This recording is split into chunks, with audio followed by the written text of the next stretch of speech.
বাংলার আনাচে কানাচে কত যে লোককথা ছড়িয়ে আছে, তার কিছু নিছক গল্প আর কিছু সত্যি। আজ আপনাদের তেমনই এক গা ছমছমে কাহিনী শোনাব বাঁশবেড়িয়া গ্রামের শেওড়াতলার কিংবদন্তি। চলুন এই রহস্যের গভীরে ঢোকা যাক। এই যে গল্পটা আমরা বলছি, এটা কিন্তু শুধু একটা রাতের ভয়ের কাহিনী নয়, এটাকে একটা সতর্ক বার্তা হিসেবেও ভাবতে পারেন। বিশেষ করে যারা এই অঞ্চলের নতুন, তাদের জন্য এটা একটা সাবধান বাণী। গল্পের শুরু এক মঙ্গলবারের রাতে। আকাশটা ছিল একদম কোষ্টি পাথরের মতো কালো, চাঁদ তারা কিচ্ছু দেখা যাচ্ছিল না।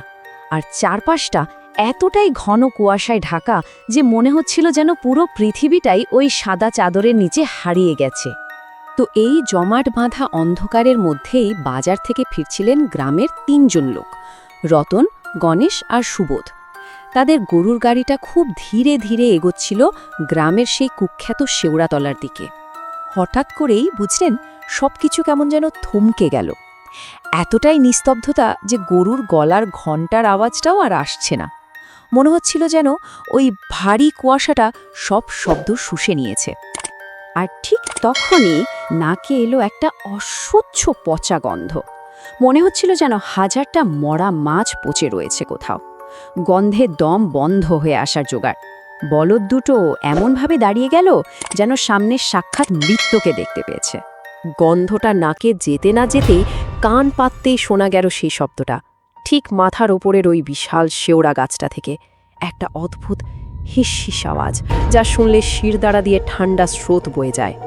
রতন তো ভয়ে ভয়ে ওর লণ্ঠনটা একটু উঁচিয়ে ধরল, আর সেই লণ্ঠনের আলোয় যা দেখল, ৩ জনেরই বুকের রক্ত জল হয়ে গেল।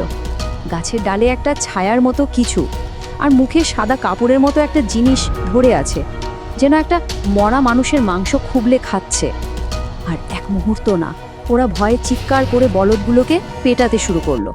গ্রামের দিকে ছুট, শুধু ছুট। ওরা তো কোনো ক্রমে গ্রামে ফিরে হাঁপাতে হাঁপাতে সব বলল। আর ওদের কথা শুনে পুরো গ্রাম ভয়ে কাটা।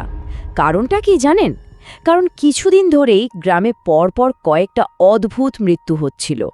সবাই যা সন্দেহ করছিল তাই সত্যি হলো। গ্রামের মুরব্বীরা সবাই মিলে আলোচনা করে ঠিক করলেন যে সব সমস্যার মূলে আছে ওই পুরনো পুকুরপাড়ের শেওড়া গাছটা। ওটাকে আর রাখা যাবে না। হুকুম দেওয়া হলো গাছের সবচেয়ে বড় ঝুলে পড়া ডালটা কেটে ফেলতে হবে। কিন্তু কুড়ুল দিয়ে ঘা মারতেই একটা অদ্ভুত ঘটনা ঘটল। গাছটা থেকে, মানে কাটা জায়গা থেকে, জমাট বাঁধা রক্তের মতো কালো আঠা বেরোতে লাগলো, যেন গাছটা কাঁদছে। তারপর মরমর করে একটা বিকট শব্দ হলো। ডালটা মাটিতে আছড়ে পড়ল, আর পড়েই মাঝখান থেকে গেল ফেটে। তার ভেতরটা দেখে সবার চোখ ছানা বড়া। ভাবা যায়, একটা জ্যান্ত গাছের ডালের ভেতর থেকে বেরিয়ে এসেছে একটা আস্ত মানুষের কঙ্কাল।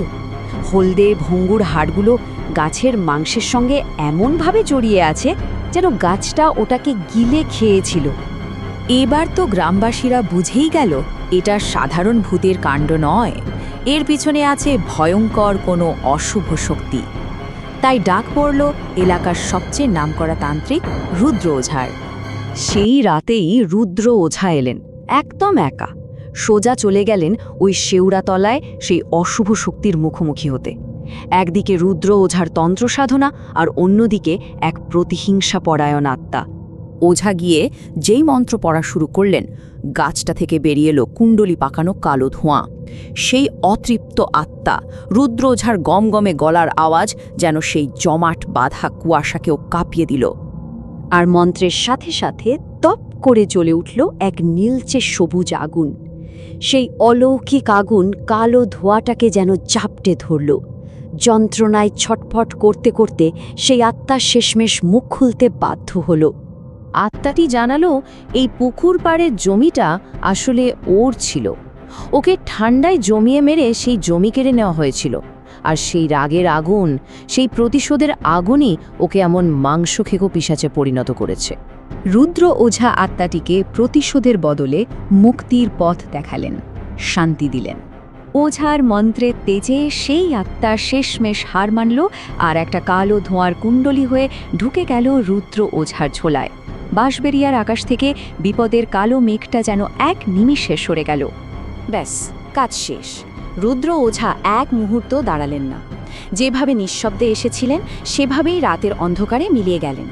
পরদিন যখন সকাল হলো, বাঁশবেড়িয়ার মানুষ একটা নতুন সকাল দেখল। সবাই একসাথে জড়ো হলো। সেই দম বন্ধ করা ভয়টা আর নেই, অভিশাপ কেটে গেছে।